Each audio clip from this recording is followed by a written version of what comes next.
Сначала послушайте рассказ без перевода. Рассказ будет звучать медленно. Постарайтесь понять общий смысл и уловить знакомые слова. Дальше рассказ будет повторен с переводом. В описании вы можете найти и ознакомиться с инструкциями, которые вам помогут добиться эффективных и быстрых результатов. Успехов в изучении латышского языка. Olivers ziemā. Ir ziema. Mežā ir daudz sniega. Koki ir balti, zeme ir balta. Mazais zaķītis Olivers tagad ir balts kā sniegs. Vasarā viņš bija pelēks, bet ziemā viņš ir balts.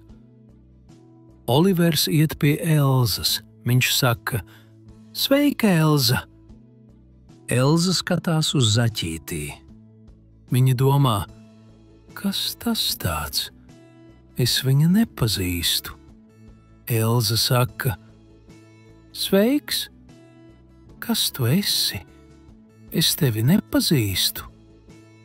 Olivers smaida un saka: "Es esmu Olivers, tavs draugs. Ziemā es esmu balts." Viņa brīnās. Viņa saka: "Ak, jā, tagad es tevi pazīstu. Sveiks, Oliver!" Elza un Olivers smejas.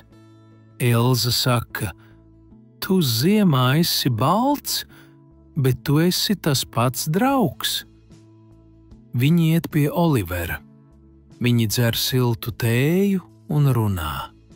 Olivers un Elza atkal ir kopā un priecīgi.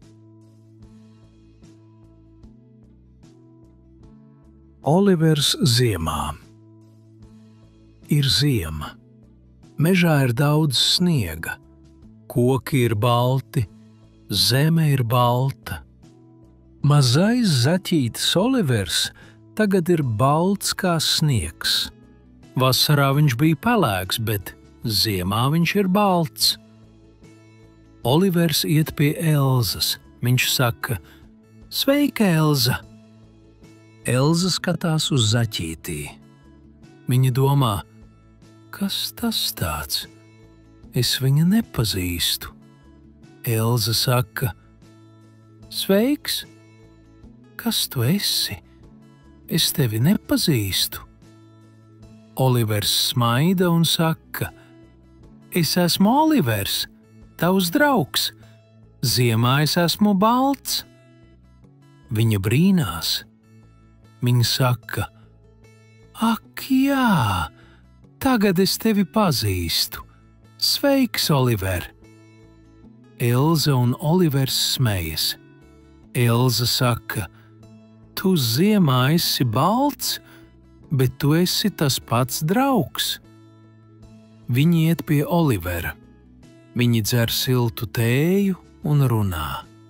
Olivers un Elza atkal ir kopā un priecīgi.